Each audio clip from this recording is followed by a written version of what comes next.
அனைவருக்கும் வணக்கம். நான் உங்க டாக்டர் ஷகுல் ராமானுஜமோகன். இன்னைக்கு வீடியோவில் குழந்தையோட தூக்கம் பத்தி தான் நான் பேச போறேன். குழந்தைங்களோட உடல் வளர்ச்சி, மூளை வளர்ச்சி எல்லாத்துக்குமே அவங்க நல்லா தூங்குனாதான் அது எல்லாமே சூப்பரா இருக்கும். அந்த தூக்கம் ரிலேட்டடா குழந்தைங்களோட எந்த பொசிஷன்ல தூங்க வைக்கணும், எந்த சர்ஃபேஸ்ல தூங்க வைக்கணும், டம்மி டைம் பத்தி, அதுக்கப்புறமா எப்படி ஈஸியா தூங்க வைக்கலாம், இது மாதிரி இந்த தூக்கம் ரிலேட்டடான நிறைய விஷயங்களை இந்த வீடியோல நான் சொல்ல போறேன். வாங்க வீடியோக்குள்ள போலாம்.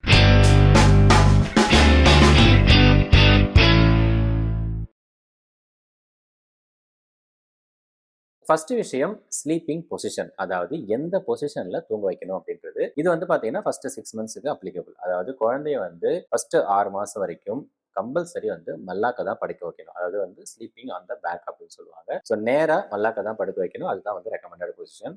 அட் எனி காஸ்ட் அவங்க குப்புற படுக்கவே கூடாது. ஸோ இந்த ஸ்லீப்பிங் ஆன் ஸ்டொமக் அப்படின்னு சொல்ற position not at all recommended. Reason என்னன்னு பாத்தீங்கன்னா, குழந்தை குப்புற படுக்கும்போது அவங்களோட ஃபேஸ் பாத்தீங்கன்னா தரையில அதாவது தரையோ இல்ல பெட்டோ அதுல அமைங்கிடும். அப்போ அவங்களுடைய மூச்சு தடைப்படும். ஏன்னா மூச்சு மூக்கு முடிக்கும். அவங்களால குழந்தையில மூச்சு இழுத்து விட முடியாது. அதே சமயம் குழந்தையோட நெக் மசில்ஸ் எல்லாம் டெவலப் ஆயிருக்காது. இப்ப நியூ பார்னோ 1 மாசம் 2 மாசம் குழந்தைங்களுக்கு நெக் மசில் அந்த அளவுக்கு இன்னும் கழுத்து நிக்க ஆரம்பிச்சிருக்காது. ஸோ அவங்களுக்கு சப்போஸ் ஆக்சிடென்டலா அவங்க குப்புற விழுந்தா கூட அவங்களால மூச்சு திணறுதேன்னு சொல்லிட்டு தலையை திருப்ப முடியாது. இப்ப நமக்கு யாராச்சும் தலகணை மேல வச்சோம் அப்படின்னா நம்ம உடனே திமிரிட்டு வருவோம். ஏன்னா மூச்சு திணறும் போது நம்மளோட ரிஃப்ளெக்ஸ் அது. ஆனா குழந்தைங்க குப்புற விழும்போது அந்த ரிஃப்ளெக்ஸ் இருக்காது. ஏன்னா மசில் டெவலப் ஆயிருக்காது. அப்போ குழந்தைங்க இறந்து போறதுக்கான ஒரு பெரிய ஆபத்து இருக்கு. அதைத்தான் சடன் இன்ஃபன்ட் டெத் சிண்ட்ரோம் அப்படின்னு சொல்லுவோம். அந்த ரிஸ்க் இருக்கிறதுனால அட் எனி காஸ்ட் குழந்தைங்களை 6 மாசம் வரைக்கும் குப்புற படுக்க வைக்கவே கூடாது. அதுக்கப்புறம் அவங்க குப்புற படுத்தா கூட கழுத்து நல்லா நின்றுடும். ஸோ அவங்க ஒரு பக்கமா தலையை திருப்பிட்டு படுத்துப்பாங்க. ஸோ அதுவுமே ரெக்கமெண்டட் பொசிஷன் கிடையாது. சில குழந்தைங்க குப்புற படுக்கிறது தான் விரும்புவாங்க. ஸோ 6 மந்த்ஸ் வரைக்கும் எப்பயுமே மல்லாக்க தான் படுக்க வைக்கணும். குப்புற படுக்க வைக்கவே கூடாது. இதுல மூணாவது ஒரு பொசிஷன் இருக்கு. சில குழந்தைங்க ஒரு கிழிச்சு படுப்பாங்க. ரைட் சைடோ லெஃப்ட் சைடோ ஒரு கிழிச்சு தான் எப்பயுமே படுப்பாங்க. அதுதான் அவங்களுக்கு கம்ஃபர்டபுளா இருக்கும். இந்த மாதிரி டைம்ல நீங்க என்ன பண்ணணும்னா, குழந்தையோட ஃப்ரண்ட்ல ஏதாச்சும் ஒரு துணியோ இல்ல பில்லோ வச்சு ஃபர்தரா குப்புற விழாதபடி நீங்க பாத்துக்கணும். ஏன்னா ஒரு கிழிச்சு படுத்தாலுமே ரொம்ப டீப் ஸ்லீப்ல குப்புற விழுறதுக்கான ரிஸ்க் இருக்கு. ஸோ ஒரு கிழிச்சியும் அவங்களை படுக்க வைக்கவே கூடாது. பட் சில குழந்தைங்க நேரா போட்டாலும் திரும்பிப்பாங்க. அப்படி திரும்பும் போது குப்புற விழாம இருக்கிற மாதிரி நீங்க ஏதாச்சும் ஒரு தடுப்பு வச்சு அவங்கள நீங்க பாதுகாப்பா வச்சுக்கணும். அப்பப்போ நீங்க எந்திரிக்கும் போதெல்லாம் அவங்க பொசிஷன் கரெக்டா இருக்கான்றத செக் பண்ணிக்கணும். ஸோ ஃபர்ஸ்ட் விஷயம் ஸ்லீப்பிங் பொசிஷன் எப்பயுமே மல்லாக்க தான் படுக்க வைக்கணும். ஒரு கிழிச்சு படுக்கிறதோ குப்புற படுக்கிறதோ கூடாது. அடுத்த ரெண்டாவது விஷயம் ஸ்லீப்பிங் சர்ஃபேஸ். எந்த சர்ஃபேஸ்ல அவங்கள தூங்க வைக்கணும் அப்படின்றது. குழந்தைங்களை எப்பயுமே ஃபிளாட் ஃபர்ம் சர்ஃபேஸ்ல தான் தூங்க வைக்கணும். அதாவது நீங்க பெட்ல போட்டா கூட பெட் ரொம்ப புசு புசுன்னு இல்லாத மாதிரி பார்த்துக்கோங்க.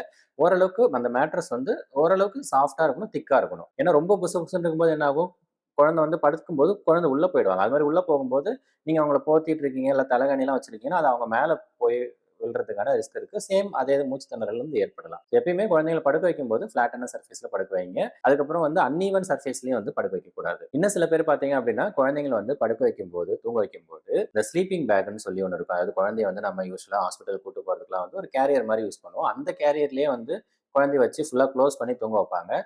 அது மாதிரி தூங்க வைக்கக்கூடாது. ரொம்ப நேரம் நீங்க அதுக்குள்ளேயே வச்சிருக்கும்போது அதுக்குள்ள இருக்கிற ஹீட்னால குழந்தைங்களுக்கு நிறைய இஷ்யூஸ் வரலாம். ஸோ குழந்தைய எப்பயுமே ஓப்பனாவே படுக்க வைங்க. க்ளோஸ் பண்ணவே கூடாது. நீங்க க்ளோஸ் பண்ணணும் அப்படின்னா ஸ்வாடல் பண்ணியோ இல்லைன்னா ஒரு பிளாங்கெட் போத்தியோ க்ளோஸ் பண்ணி வைங்க. இல்ல இந்த சீசனுக்கு பாத்தீங்கன்னா குழந்தைங்களுக்கு ஸ்வெட்டர் போட்டுட்டு கையில கிளவுஸ், சாக்ஸ், கேப் அதெல்லாம் போட்டுட்டு நீங்க அப்படியே கூட தூங்க வைக்கலாம். பட் அந்த ஸ்லீப்பிங் பேக்குள்ளார தூங்க வைக்கிறத முடிஞ்ச வரைக்கும் அவாய்ட் பண்ணுங்க. மூணாவது விஷயம், குழந்தை முழிச்சிட்டு இருக்கும்போது அவங்களுக்கு டம்மி டைம் ப்ராக்டிஸ் பண்ணுங்க. டம்மி டைம் அப்படின்றது ஒன்றும் இல்லை, குழந்தைய குப்புற படுக்க வச்சு அவங்கள என்கேஜ் பண்ணது. அதாவது தூங்கும்போது குப்புற படுக்கவே கூடாது. ஆனால் முழிச்சிட்டு இருக்கும்போது அப்பப்போ குப்புற படுக்க வச்சு அவங்கள என்கேஜ் பண்ணும்போது குழந்தை அப்பப்போ தலையை தூக்குவாங்க, தலை திருப்புவாங்க, அவங்க பார்ப்பாங்க. ஸோ அப்போ என்ன ஆகும்னா குழந்தையோட கழுத்து, ஷோல்டர் மசில்ஸ்லாம் நல்லா டெவலப் ஆகும். ஸோ சீக்கிரமா அவங்களுக்கு அந்த மசில் ஸ்ட்ரென்த் ஆகும்போது 3 மாசத்துலேயே ஓரளவுக்கு நல்லா தலை நிற்க ஆரம்பிச்சிடும். ஸோ அவங்க குப்புற விழுந்தா கூட அவங்களால தலையை திருப்பிக்க முடியும். ஸோ அதனால பார்த்தீங்க அப்படின்னா குழந்தைங்க முழிச்சிட்டு இருக்கும்போது மூடு நல்லா இருக்கும்போது அவங்களுக்கு டம்மி டைம் பண்ணுங்க. நாலாவது விஷயம், குழந்தைங்களை தூங்க வைக்கிறதுக்கு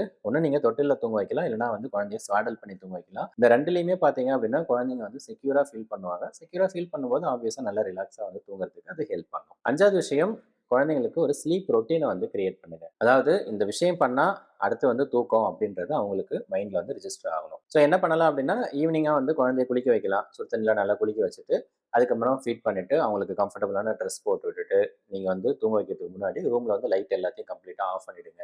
சவுண்ட் ஏதாவது ஃபோன்லாம் யூஸ் பண்றீங்கன்னா அந்த சவுண்ட் எதுவும் வராதபடி, ஈவன் வைப்ரேஷனோட வராதபடி நல்லா சவுண்ட் இல்லாத ஒரு காமான என்விரான்மெண்ட்ல இருட்டான ரூம்ல வந்து அவங்கள டெய்லி தூங்க வச்சு பழக்கப்படுத்துனீங்க அப்படின்னா நாளடைவுல வந்து அவங்க சாயந்தரம் குளிக்கிறாங்க, சாப்பிடுறாங்க, அப்புறம் தூங்கணும் அப்படின்ற அந்த ஒரு பழக்கத்துக்கு வந்துடும். குழந்தை வளரும் போதும் 1 வயசு ஆனாலும் 2 வயசு ஆனாலும் இந்த ரொட்டீன் வந்து நீங்க கிரியேட் பண்ணி அதை டெய்லி நீங்க ஃபாலோ பண்ணீங்க அப்படின்னா ஈஸியா வந்து அவங்களுக்கு தூங்குறதுக்கு அது ஹெல்ப் பண்ணும். ஸோ இந்த விஷயங்கள்லாம் ஞாபகம் வச்சுக்கோங்க.